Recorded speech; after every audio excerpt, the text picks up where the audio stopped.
Narito ang malalaki at makabuluhang balita ngayong araw. Hataw Balita ngayon. Iniyak ni Pangulong Ferdinand Marcos Jr. na pangangalagaan ng Department of Migrant Workers o DMW ang 159,480 na mga Pilipino na kasalukuyang naninirahan sa Taiwan. Sa kanyang social media post sa X, ipinabot ng Pangulo ang kanyang simpatya sa Taiwan patapos ang 7.4 magnitude na lindol na tumama sa bansa kahapon April 3. Siniguro rin ni Pangulong Marcos ang suporta at tulong sa mga Pilipinong nasa Taiwan. Hataw Balita ngayon. Kinumpirma ni Manila Economic and Cultural Office Chairperson Silvestre Bello III na walang naiulat na nasaktan o nasawi na Pilipino sa malakas na lindol sa Taiwan kahapon. Tuloy-tuloy din ang ginagawang pakikipag-usap ng MECO sa mga leader ng Filipino community sa Taiwan. Nakahanda rin ang tulong ng tanggapan sakaling may mga ngailangang kababayan bunsod ng kalamidad. I would like to assure you na as of now, ngayong oras nito, ay wala pang report of any casualty sa ating mga kababayan, lalong-lalo na yung ating overseas Filipino workers. And then, alalahanin nyo, please remember that kung merong mga kailangan ng assistance from our OFWs, we are prepared to extend the assistance. Kaya wag po kayo mabahala. Ready po ang MECO, ready ang Department of Migrant Workers, ready ang other departments there in our office to help and extend assistance to any OFW or Filipino that will be affected by this natural calamity. Hataw Balita ngayon. Magbukas ng help desk ang Department of Migrant Workers para sa mga overseas Filipino workers sa Taiwan na naapektuhan ng malakas na lindol bandang umaga nitong Miyerkules, April 3. Sa pamamagitan nito, maaaring makipag-ugnayan ng 24/7 ang kaanak ng mga OFW sa Taiwan para mag-request ng impormasyon hinggil sa kanilang kalagayan doon. Maaaring makipag-ugnayan sa mga numerong 8522-3663, 8376-6362, 8293-9155 at 8252-1972 para sa landline. Habang pwede ring tumawag sa 0919-0673-975 o mag-email sa ripat@dmw.gov.ph. May available hotlines na rin na ibinigay ang DMW para sa kanilang help desk sa Taiwan. Hataw Balita ngayon. Maaaring itinanggi ni dating Chief Presidential Legal Counsel Salvador Panelo ang umano'y gentleman's agreement ni dating Pangulong Rodrigo Duterte sa bansang China tungkol sa Ayungin Shoal. Taliwas ito sa ipinahayag ni dating Presidential Spokesperson Harry Roque na may pinasok na verbal na kasunduan ng dating Pangulo sa China sa ilalim ng kanyang panunungkulan. Ayon kay Panelo, maging si dating Defense Secretary Delfin Lorenzana ay nakausap niya hinggil dito at itinanggi rin ang sinasabing kasunduan. In fact, yung sinasabi ni Presidente Duterte wala siyang gentleman's agreement, kahit si dating Secretary Defense ng Lorenzana, sabi niya, wala naman, I don't remember any gentleman's agreement. Walang gentleman's agreement. Hataw Balita ngayon. Nanguna si ACT-CIS Party List Representative Erwin Tulfo sa pinakabagong senatorial survey ng Octa Research para sa 2025 elections. Batay sa resulta ng survey na isinagawa nitong March 11 to 14, nakakuha ng score na 58.4% si Tulfo sa rank number 1, na sinundan ni na Senators Tito Soto na may 51.7% at Bongo 49.9% para sa rank number 2 at 3 spot. Base sa pagkakasunod-sunod, sumunod naman sa ranking sina Ben Tulfo, former President Rodrigo Duterte, dating Senador Ping Lacson, Senator Bato de la Rosa, former Senator Manny Pacquiao, Senators Bong Revilla at Amy Marcos, Isko Moreno at si Senator Pia Cayetano. Hataw Balita ngayon. Pinuna ng mga senador ang Department of Environment and Natural Resources o DENR sa pagharap nito sa investigasyon ng kontrobersyal na resort sa bahagi ng pamosong Chocolate Hills sa Bohol. Para sa ilang mambabatas, hindi na ipatupad ng ahensya ang responsibilidad at mandato nito na huwag pahintulutan ang pagtatayo ng mga istruktura sa protected areas sa Pilipinas. Kwestiyon din ng mga senador kung bakit pinayagan ang pagtatayo ng Captain's Peak Resort sa bahagi ng Chocolate Hills kahit na wala itong Environmental Compliance Certificate o ECC. The membership of the PAMBI is dominated by the local interests. The DNR sits as chair if does not vote, and the PAMBI can be constituted when the DNR is absent or not available. In the case of Chocolate Hills, it was the barangay officials that actually approved the resolution. So, hindi totoo yung sinasabi niya na walang alam yung DNR kasi you prepare the agenda. Tingin ko may alam yung DNR at saka local government kaya ang pinag-approve na lang yung mga barangay captain para hindi sila masisi. Gimmick yan eh. Hataw Balita ngayon. Binigyang diin ni PNP Chief Police General Romel Francisco Marbil na ipatutupad dito ang leadership by example para sa pagdilinis sa kanilang hanay. Ayon sa kanya, ito ang gagamitin ng bagong pamunuan ng pambansang pulisya na pinaniniwalaan itong epektibo. Negatibo anya kasi ang mga katagang internal cleansing na may konotasyon na mistulang masama ang mga pulis. Alam mo yung internal cleansing is always look at the police natin na masama I don't want to see yung internal cleansing. Every time nag-internal cleansing kami, lagi yung sinasabi nyo, changes. You know, mababait ng mga police natin. No, kaya nga sabi natin, we go for yung leadership by example. Hataw Balita ngayon. Isang barangay official ang sinaklolohan ng UNTV News and Rescue sa Baguio City matapos humingi ng tulong dahil sa pananakit ng tagiliran.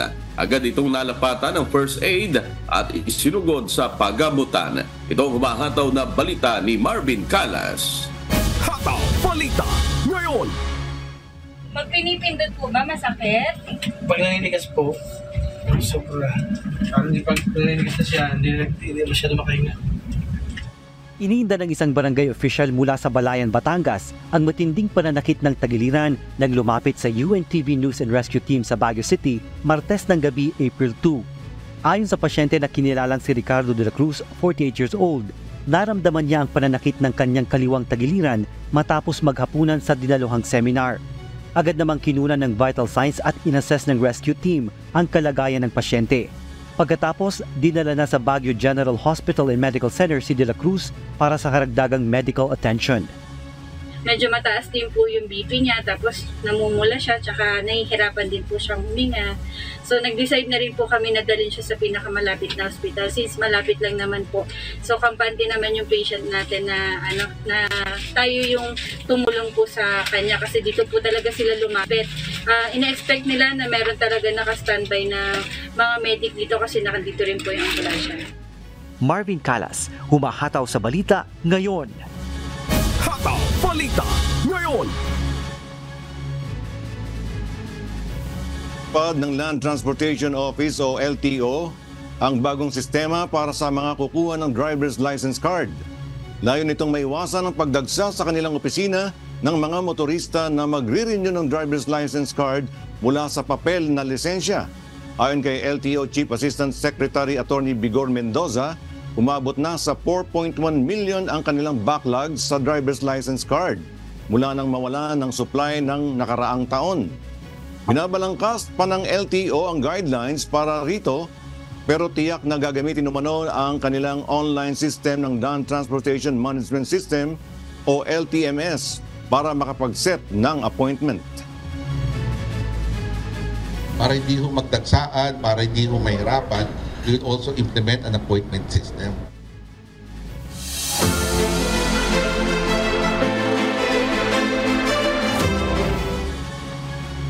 Pansamantalang nakalaya ang 3 akusado na kasama ng religious group leader na si Apollo Kibuloy matapos na makapagpiyansa.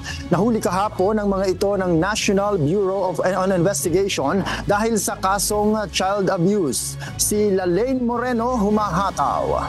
Hataw Balita ngayon. Naisilbi na kahapon ng National Bureau of Investigation, Davao City Police at Police Regional Office 11 ang warrant of arrest para sa religious group leader na si Apollo Kibuloy at 5 kasamahan nito dahil sa kasong child abuse. Kabilang sa mga akusado sina Jacqueline Roy, Ingrid Canada, Crescente Canada, Pauline Canada at Sylvia Simanes. Nahuli rin kahapon si Barangay Captain Crescente Canada sa kanyang bahay sa Barangay Tamayong. Kusang sumuko naman sina Pauline Canada at Sylvia Simanes sa NBI office bandang alas 4 ng hapon. So we have arrested at least 3 accused. One is the Barangay Captain of Tamayong, and we have 2 ladies also arrested. And as of this time, we're processing all the requirements in court to post for a bail bond this afternoon.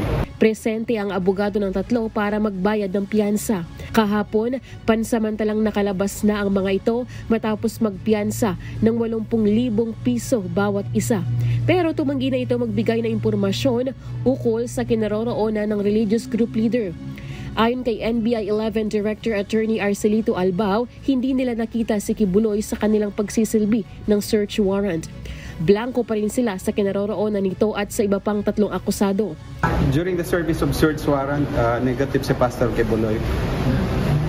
How much bills? Sir, no info kung saan siya ngayon? We don't have any information as to his whereabouts as of this time. Pinuntahan nila ang mga lugar na posibleng pagtataguan ni Kibuloy, kabilang na riyan sa King Doom, sa kanyang Prayer Mountain sa Barangay Tamayong at sa Samal Island. Pero hanggang sa ngayon ay ongoing pa ang kanilang service of warrant.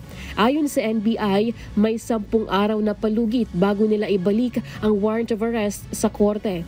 Maaari namang magpiyansa si Kibuloy ng 280,000 pesos sa kanyang kaso na child abuse at sexual trafficking. Lalaine Moreno, humahataw sa Balita Ngayon. Hataw Balita Ngayon. Malaki na ang naging epekto ng tagtuyot o El Nino sa bansa na nagdudulot ng nararanasang matinding init ng panahon. Ayon sa Department of Agriculture, tatagal pa ang naturang phenomenon hanggang sa buwan ng Mayo. Para mabawasan naman ang epekto nito sa sektor ng agrikultura, pinagtutuunan ng Department of Agriculture ang kalagayan ng food security ng bansa. Si Nestor Torres humahataw. Hataw Balita Ngayon. Bagamat umani na nitong buwan ng Marso ang mga magsasaka sa bansa, pangunay na sa Norte at Central Luzon. Problema ngayon ng kagawaran ng pagsasaka. Marami rin sa mga magsasaka ang nalugi ang kanilang mga pananim dulot ng tagtuyot sa pagpasok ng taon. Ayon kay Agriculture Assistant Secretary Engineer Arnel de Mesa, bilyong piso ang halaga ng nawala sa kita ng mga magsasaka hanggang sa buwan ng Marso. Pangunahing naapektuhan ng El Nino ay ang farmers mula sa Mimaropa Region at Western Visayas. Ayon sa kagawaran ng agrikultura, posibleng tumagal ang tagtuyot hanggang sa buwan ng Mayo. Ang inaasahan natin na hanggang Mayo, yung residual effect ng El Nino at makaka-recover na tayo dyan, May. At kasi ni-report naman ng Pag-asa na yung decaying period ng El Nino nag-start na noong March. So bumababa na yung epekto, sumabay lang sa tag-init. Pero in terms doon sa tagal, siguro hanggang May. Epekto rin ng El Nino, pumalo na sa 28 pesos per kilo ang farm gate price ng palay. Pahirapan naman bilhin ng NFA dahil sa sobrang mahal. Sa taas ng presyo din ng palay nyo, nagiging ng mga traders, hindi masyado nakabili yung NFA. Basta kaset pa yung price ng NFA. Bukod sa bigas at palay, isa pa sa pangunahing concern ng DA ay ang may kinalaman sa food security ng bansa. Isinagawa na kahapon ng DA ang Food Security Cluster Communication Workshop na magtatapos hanggang sa Biyernes, April 5. Tatalakayin dito ng DA ang mga plano nila sa loob ng 4 na taon, kung saan pagtutuon ng pansin ang may kinalaman sa local production, post-harvest, cold storages at digitalization, kasama na ang mapababa ang presyo ng bigas. This is Food Security Cluster Communication Workshop dahil importante kay Presidente Bongbong Marcos Jr. yung kahalagahan ng food security na yung ating buong communications group maipalaganap natin kung ano yung mga, of course, ano yung nangyayari, tunay nangyayari, and of course malaman din ng publiko na yung ating sektor ng agrikultura. Samantala, pinagtutuunan din ng pansin ang irrigation projects at paglalagay ng solar power irrigation system na malaking tipid dahil wala ng krudo pang gagamitin para sa makinarya nito. Nestor Torres, humahataw sa Balita Ngayon.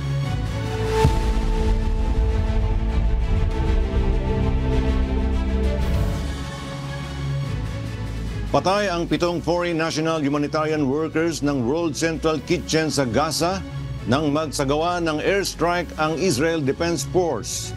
Kinundi na naman ng Canada kasama ng iba pang bansa ang kalunos-lunos na trahedya at hiniling na masusing imbestigahan ang pangyayari. Ito ang umahataw na balita ni Imelda Andrada. Hataw Balita Ngayon. Kinumpirma ni World Central Kitchen o WCK founder Jose Andres ang mga empleyado nitong nasawi sa trahedya. Ang 33-year-old dual citizen ng US-Canada na si Jacob Flickinger at isang Australian na si Lalzaumi Zomi Franco kasama ang 3 British national, isang Polish at isang Palestinian. Tinamaan ng bomba ang sinasakyan ng mga ito habang naghahatid ng pagkain sa Gaza bandang gabi nitong Lunes, April 1. Umani ng matinding batikos, galit at pagkundina mula sa iba't ibang bansa ang irresponsableng aksyon na ito ng Israel at hiniling ng mga ito ang masusing imbestigasyon sa nangyari. Nangako naman ang gobyerno ni Israeli Prime Minister Benjamin Netanyahu na magsasagawa ng masusing imbestigasyon sa sinasabi nitong unintended strike. Samantala, nagpaabot naman ng masidhing pakikiramay ang iba't ibang grupo at bansa sa pamilya ng mga nasawing biktima ng naturang insidente. Ayon sa United Nations, halos nasa 180 humanitarian workers na ang nasawi habang nasa $18.5 billion na ang kabuuang danyos ng giyera sa Gaza. Imelda Andrada, humahataw sa Balita Ngayon. Hataw Balita Ngayon.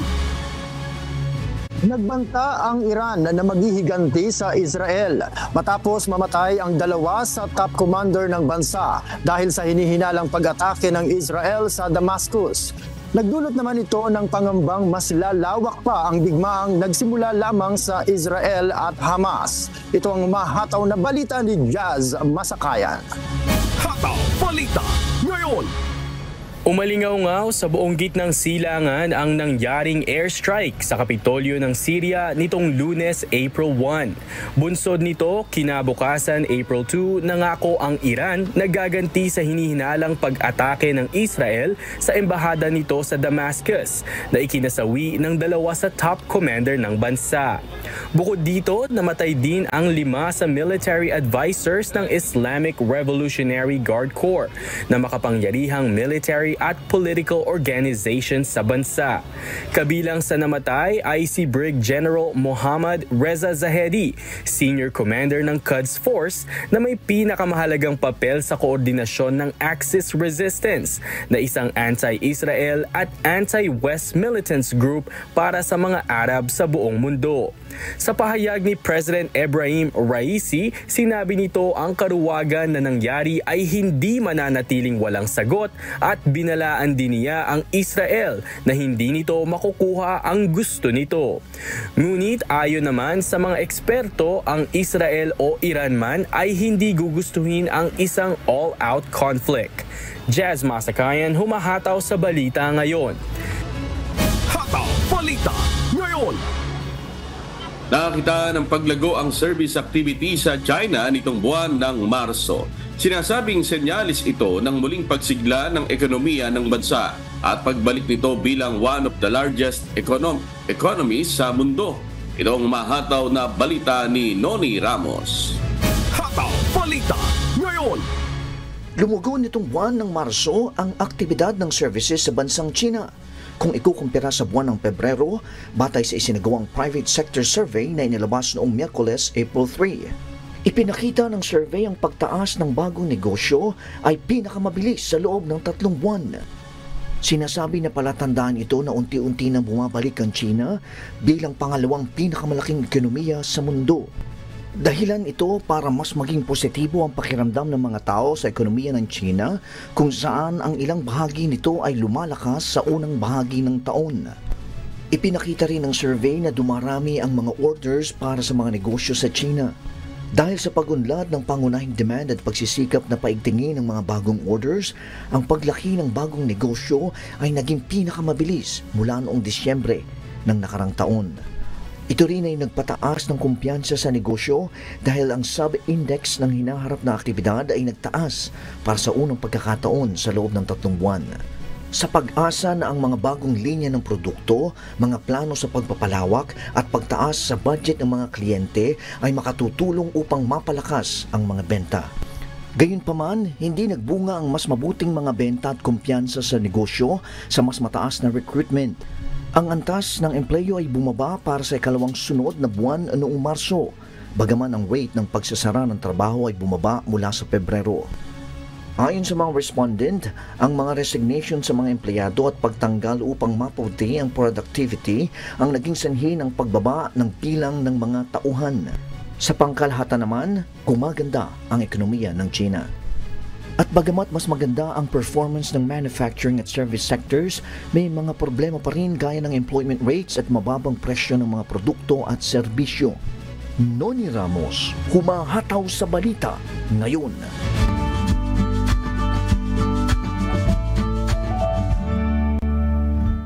Alamin ang magiging lagay ng panahon sa iba't ibang bahagi ng bansa ngayong araw ng Huwebes. Panoorin po natin ang update mula sa Philippine Weather Bureau, Pag-asa. Patuloy pa rin pong mainit at malisangang panahon sa malaking bahagi ng ating bansa dahil pa rin yan sa dalawang weather systems. Una na po dyan ay ang ridge or extension ng isang high pressure area dun po sa may North Pacific Ocean. So opposite of the LPA or the low pressure area, yung HPA naman po ay nagkukos ng kabawasan ng mga kaulapan at mga pag-ulan at generally maaraw na panahon dito sa may northern and central Luzon. Habang easterlies naman o yung hangin galing Pacific Ocean ang siyang nakakaapekto sa natitirang bahagi ng ating bansa at yung easterlies din po yung magkukos ng mga pag-ulan dito sa timog na bahagi ng Mindanao. Base naman sa ating latest satellite animation, wala tayong nakikitang bagyo na papasok ng ating Philippine Area of Responsibility hanggang matapos ang weekend. For today po sa malaking bahagi ng Luzon, iiral pa rin yung halos katulad na weather conditions as yesterday, fair weather conditions. So ibig sabihin po wala tayong mararanasang malakas na ulan or malakas na hangin. Kung meron man mga isolated rain showers, but for the most part, aasahan pa rin natin ang maaraw na panahon at minsan bahagyang maulap na kalangitan, lalo na dito sa may eastern sections of Luzon, itong Aurora, Isabela, and northern Luzon. Meron mga kaulapan dyan, but fair or maaliwalas sa natitirang bahagi po ng Luzon. Sa ating mga bayan naman po sa Palawan, patuloy pa rin ang fair weather, maaliwalas sa panahon, minsan bahagyang maulap ang kalangitan at meron lamang mababang tsansa ng pag-ulan. Habang dito sa may parting Visayas, aasahan pa rin yung bahagyang maulap at minsan maaraw na kalangitan lalo na sa may western and central sections. Habang sa may eastern section naman, minsan nagiging maulap at meron lamang mga saglit na pag-ulan, dulot pa rin yan ng easterlies. Para naman po sa ating mga naglalayag na kababayan, wala naman tayong aasahang gale warning or pagtaas ng mga pag-alon, maliban na lamang kapag may mga thunderstorms po. No? So generally, is banayad hanggang katamtaman ng taas ng mga pag-alon hanggang 2 metro kapag meron tayong mga pagkidlat, pagkulog. Sunrise po natin ay 5:50 ng umaga at ang sunset ay 6:09 ng gabi. At napanood po natin ang update mula kay Pag-asa Weather Specialist Benison Estareja. Tandaan, sa bawat araw na ating nasisilayan, tayo magpasalamat sa Diyos na may lalang.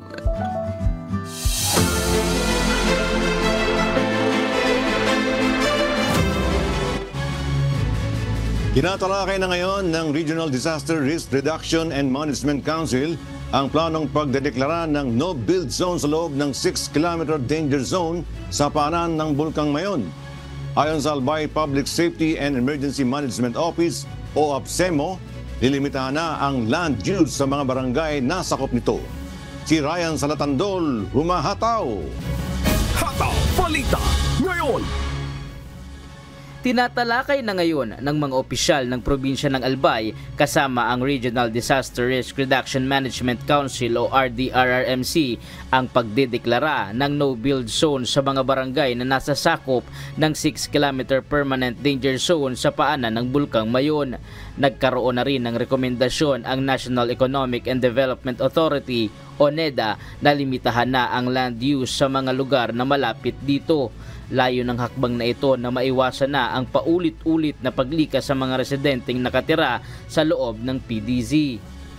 Inaasahan naman na kung maisusumite na ang rekomendasyon galing sa RDRRMC sa sangguniang panglalawigan ng Albay at makapasa ito, mababawasan na ang bilang ng mga pamilyang kailangang ilikas kung sakaling muling mag-alburuto ang Bulkang Mayon. Matatandaang mahigit sa 4,000 pamilya ang kasama sa relocation program ng pamahalaan base sa Mayon Resilient Recovery and Rehabilitation Plan ng Albay. Ryan Salatandol, humahataw sa balita ngayon. Hataw Balita ngayon! Agad na pinakawalan at ibinalik sa karagatan ng Barangay Tagat Norte sa bayan ng Claveria ang Green Sea Turtle nitong Martes, April 2. Katuwang sa naturang hakbang ang Department of Environment and Natural Resources o DENR, Philippine National Police, Maritime Group Western Cagayan, Municipal Agriculturist ng Claveria, barangay officials at iba pa. Ayon sa pamunuan ng Coast Guard District Northeastern Luzon, ang naturang marine reptile ay nahuli ng mangingisda na si Wilson Corpus mula sa Fuga Island. Agad naman itong isinurrender sa Coast Guard Claveria Substation noong nasabing araw. Agad namang na-turn over ang naturang endangered species sa DNR Sentro sa bayan ng Sanchez Mira matapos itong tanggapin ng Claveria Substation mula kay Wilson. Ang Green Sea Turtle ay may timbang na 11.6 kilograms, may lalapad na 45 centimeters at may habang 48 centimeters. Matapos timbangin ay nilagyan din ng Sentro Sanchez Mira ng tag ang nasabing pagong. Layunin ng tagging na magkaroon ng dagdag impormasyon ang mga taga-DENR hinggil sa migratory patterns, growth rate, survival rate at reproduction output ng nasabing hayop, lalo na't nabibilang na ito sa mga endangered species at nanganganib na mawala ang lahi o uri. Hataw Balita ngayon! Mahigit 22 milyong pisong halaga ng shabu ang nasamsam ng Philippine National Police sa iba't ibang lugar sa Bicol Region sa buong buwan ng Marso. Si Brian Baldarahe, humahataw. Hataw Balita ngayon!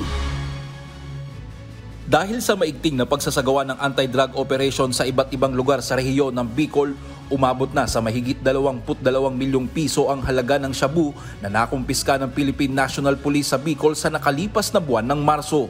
Mas mababa naman ito kumpara sa 28.4 million pesos na halaga ng shabu na nasamsam ng mga otoridad noong buwan ng Pebrero.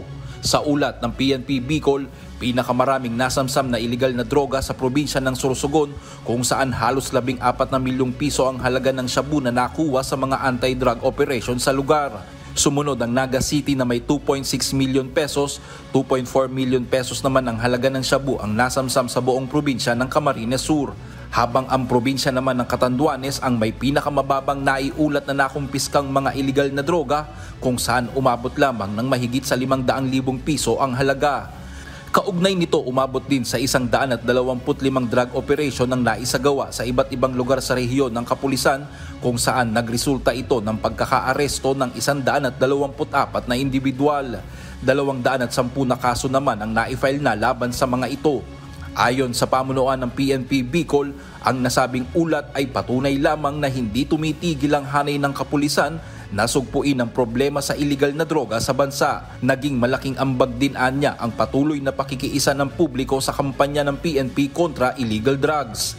Samantala, nanawagan din ang PNP sa mga Bicolano na manatiling alerto at ipagbigay alam lamang sa pinakamalapit na opisina ng PNP kung may nakikitang mga kahina-hinala at iligal na mga gawain sa kanilang lugar. Brian Baldarahe, humahataw sa Balita Ngayon.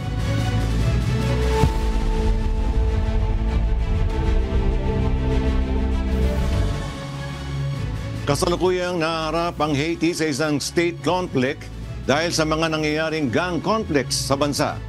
Ito ang umahataw na balita ni Cres Pugaban. Hataw Balita Ngayon. Hindi bababa sa 50,000 katao na ang umalis sa Kapitolyo ng Haiti bunsod ng muling pagsiklab ng gang conflict sa bansa na nagsimula noong nakaraang linggo. Nagdeklara rin umano ang mga ito ng giyera kontra sa Haiti government kung saan nais na sakupin ng mga gang ang mga lugar na hindi pa nila nasasakop sa Kapitolyo. Nahaharap naman sa matinding problema ang pamahalaan ng Haiti dahil kamakailan lamang ay nagbitiw sa pwesto si dating Haiti Prime Minister Ariel Henry. At sa kasalukuyan ay wala pang pumapalit na opisyal para sa dating posisyon nito. Nananawagan naman ang mga militar ng Haiti kasama ang 50 civilian associations na humanap ng alternatibo upang mabilis na makahanap ng kapalit sa pwesto ng Prime Minister. Sa kasalukuyan ay hindi makadaan ang mga key goods at humanitarian aid sa Kapitolyo ng Haiti. Cres Fugaban, humahataw sa Balita Ngayon. Hataw Balita Ngayon. Nagpatupad ang pamahalaan ng New Zealand ng cash boost sa kanilang ipinagkaloob na financial assistance para sa mga piling sektor sa bansa. Epektibo ang nasabing pagtaas ng government allowance simula nitong April 1. Ito ang humahataw na balita ni Early Briones. Hataw Balita Ngayon. Libo-libong Kiwis ang nakatanggap ng cash boost sa pagsisimula ng dagdag tulong mula sa gobyerno ng New Zealand na sinimulang ipatupad noong Abril 1 ng taong ito. Kabilang dito ang maliit na pagtaas ng minimum wage, student allowance, working for family scheme at superannuation. Tumaas ng 2% ang adult minimum wage, kung saan mula sa 22.70 New Zealand dollars o katumbas ng 760 pesos ay naging 23.50 New Zealand dollars o 770 pesos na ito. Samantala, ang mga nakatatanggap naman ng mga benepisyo tulad ng mga mag-asawang nasa job seeker support ay 56 New Zealand dollars na ang idadagdag every fortnight at 44 New Zealand dollars naman para sa mga single parents. Dinagdagan din ng 46.20 hanggang 71.08 New Zealand dollars ang mga tumatanggap ng superannuation o retirement benefits. Ngunit kasabay ng mga naturang pagtaas sa minimum wage, benefits at allowances ay ang pagtaas naman ng trust tax kung saan mula sa 33% ay naging 39% na ito.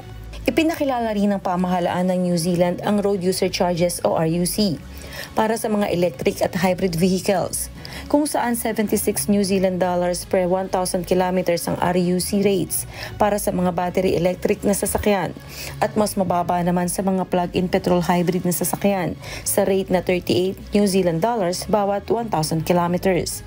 Ayon sa ilang mga Kiwi, ang karagdagang tulong na ito mula sa pamahalaan ay hindi sapat upang matustusan ang pang-araw-araw na pangangailangan ng isang ordinaryong pamilya. Subalit ipinapangako ng kasalukuyang pamahalaan na ang dagdag tulong na ito ay mangyayari taon-taon, hindi lamang ngayon. Early Briones, humahataw sa Balita Ngayon. Hataw Balita Ngayon. Patuloy po namin kayong inaanyayahan sa nagpapatuloy na mass indoctrination ng MCGI. Day number 9 na po tayo, 7 p.m. Philippine Time, sa official MCGI social media accounts. Kabilang ang MCGI channel, ang official YouTube channel ng Members Church of God International. Patuloy rin po namin kayong inaanyayahan na makiisa sa Global Prayer for Humanity tuwing Lunes hanggang Biyernes, alas 9:30 ng gabi. Ito po ay naka-stream ng live sa lahat ng MCGI social media accounts. Ang Global Prayer for Humanity ay bukas po sa lahat, anuman ang inyong relihiyon o lahi. At sa aming ibabahaging mga salita ng Diyos na ating sandigan. Mula sa Roma, Kapitulo 14, talatang 22. Ang pananampalataya mo na nasa iyo ay ingatan mo sa iyong sarili sa harap ng Diyos. Mapalad ang hindi humahatol sa kanyang sarili sa bagay na kanyang sinasang-ayunan.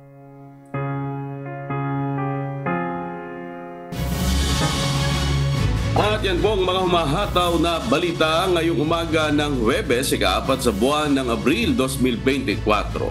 Sa ngalan po ng lahat ng bumubuo ng UNTV News and Rescue, UNTV Radio Libertad 1350 ng ating mga correspondent mula Luzon, Visayas at Mindanao. Mula po rito sa Pilipinas, ako po yung amigo Sherwin Kulubong. At yan po ang mga umahataw na balita sa iba't ibang panig ng mundo ngayong Thursday morning, April 4, 2024. Mula rito sa Dubai, United Arab Emirates, ako si Bert Cerudo. Ako naman si Noel Poliarco mula rito sa Edmonton, Alberta, Canada. At dito sa UNTV at sa UNTV Radio La Verdad 1350, Diyos ang aming sandigan, serbisyo publiko ang aming pinahahalagahan. Susunod na ang Good Morning Kuya. Salamat po sa Diyos at magandang umaga.